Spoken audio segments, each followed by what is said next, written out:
દેશમાં ક્રિકેટને ધર્મ માનવામાં આવે છે અને એવામાં પણ આઈપીએલની શરૂઆત બાદ ક્રિકેટનો ક્રેઝ અલગ જ લેવલે પહોંચી ચૂક્યો છે. ત્યારે ક્રિકેટની સરખામણીએ અન્ય રમત હોકી, ફૂટબોલને હજુ પણ એટલું પ્રોત્સાહન નથી મળી રહ્યું. તેવામાં ગુજરાત રાજ્યમાં રમતગમત ક્ષેત્રે વધુ એક આયોજન થવા જઈ રહ્યું છે.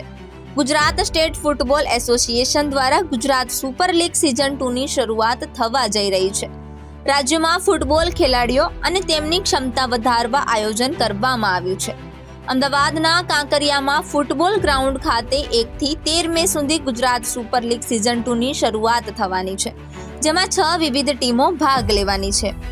અમદાવાદ ખાતે જીએસએફએના પ્રમુખ પરિમલ નથવાણીના હસ્તે ટ્રોફી અને 6 ટીમની જર્સીનું અનાવરણ કરવામાં આવ્યું હતું. 6 ટીમોના માલિક અને કોચને પણ સન્માનિત કરવામાં આવ્યા હતા.